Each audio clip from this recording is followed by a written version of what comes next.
কি সকলে ভালো তো? আশা করছি সকলে খুব ভালো আছো। আজ আরও একটা নতুন স্টাইলের মাখা নিয়ে চলে এসেছি। আশা করছি তোমরা বুঝতেই পারছো কি মাখা হতে চলেছে। যাই হোক, তোমাদেরকে আরেকটু ভালোভাবে বুঝিয়ে দেওয়ার জন্য বলেই ফেলি, আজ তোমাদের সাথে শেয়ার করতে চলে আসলাম তেঁতুল মাখা। সেটা শিল নোড়ার সাহায্যে তেঁতুলটা মাখা হবে। সেটাই কিভাবে মাখলাম সেটাই আজকে তোমাদের সাথে শেয়ার করে দিলাম। অনেক দিনের পুরনো তেঁতুল নিয়ে নিয়েছিলাম, একটুখানি জলে ভিজিয়ে রেখেছিলাম কারণ অনেকটা পুরনো বলে একটু শুকিয়ে গিয়েছিল তার জন্য।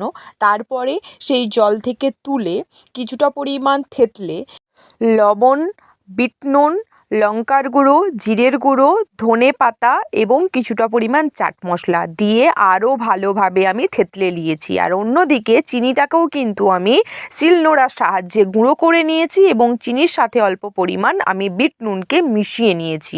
মিশিয়ে নেবার পরে তেঁতুলের পাল্পটা একদম মোমের মতো, মানে একদম মসৃণ হয়ে যাওয়ার পর আমি কিন্তু ওই চিনি এবং বিট নুনের গুঁড়োতে ভালোভাবে মিশিয়ে নিয়েছি। এই ঠান্ডা গরমের দুপুরেতে একবার এই মাখাটা করে খেয়েও বারবার খেতে ইচ্ছে করবে। যাই হোক, এরপরে আমি ভালোভাবে বাটিতে তুলে নিলাম। এরপরে আমি মা, জেঠিমা, বৌদি সকলকে টেস্ট করতে দিয়েছিলাম। সকলেই খুবই ভালো বলেছে।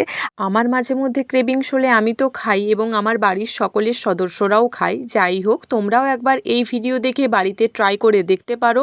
সত্যি অসম্ভব সুন্দর হয়েছিল। আর এই ছিল আজকের আমার ভিডিও। কেমন হয়েছে কমেন্টে জানিও। সকলে ভালো থেকো, সুস্থ থেকো, পরিবারের খেয়াল রেখো। ধন্যবাদ। বাই।